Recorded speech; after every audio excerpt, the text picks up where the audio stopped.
Bonjour, mon actualité littéraire, c'est d'une part Les Secrets de l'Élysée qui est sorti à l'automne dernier. Et maintenant pour l'été, c'est le cahier de vacances. Voilà, passez vos vacances avec Stéphane Bern.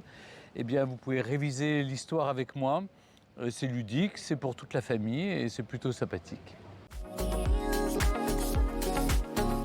Mon actualité non littéraire, écoutez, il y a toujours, en cherchant bien dans les programmes de télé, il y a toujours ou un secret d'histoire ou un laissez-vous guider. Il y a le 14 juillet aussi avec le concert de Paris. Donc je crois qu'on va... Et le village préféré des Français aussi. Ça fait pas mal d'émissions de télé, puis tous les jours la radio, Europe 1, historiquement vôtre. Voilà, on reste beaucoup dans l'histoire quand même. J'écris parce que comme les pommiers font des pommes, je ne sais faire qu'écrire. J'ai toujours aimé ça, j'ai toujours écrit depuis que je suis enfant.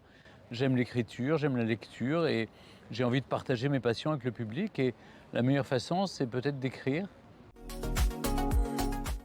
Les sources d'inspiration sont très nombreuses, évidemment. J'essaie de ne pas trop me comparer aux auteurs que j'admire, parce que sinon j'arrêterai immédiatement. Je pense à Victor Hugo, Chateaubriand, qui sont des auteurs qui m'inspirent.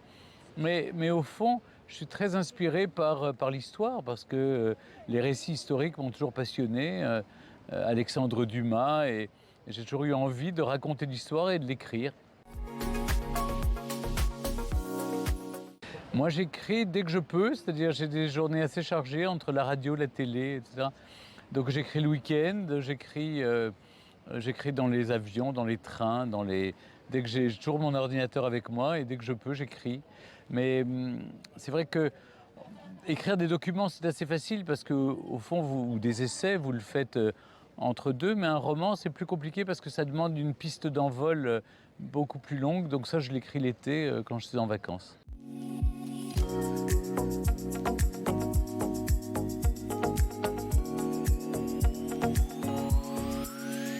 Ce que je préfère, au fond, ce sont les biographies et les essais ou les documents.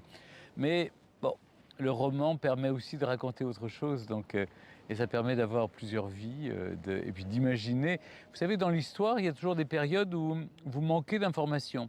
Donc le roman permet de pallier ce manque et ça permet de combler les manques et les trous comme ça dans les biographies. En tant que lecteur, j'aime pas tellement les romans, pour vous dire la vérité. Je préfère les bonnes biographies. J'ai l'impression que la vie des autres est toujours plus passionnante que la mienne.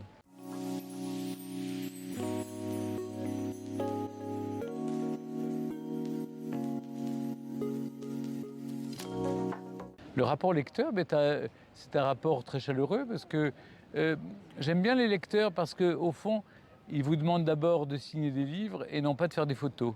Je trouve qu'aujourd'hui, maintenant, tout le monde vous demande des selfies et c'est pas un échange, il se passe rien. En plus, on n'imprime pas les photos, donc c'est pas pour les mettre dans des albums ni sur le piano ou sur la cheminée. Donc je vois pas d'intérêt à part montrer à ses copains ou mettre sur les réseaux sociaux.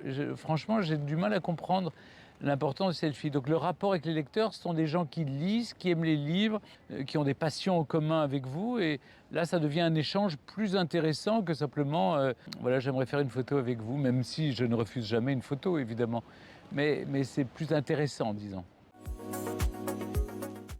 En 3 mots, sympathique, chaleureux et bien organisé. Ça fait 4.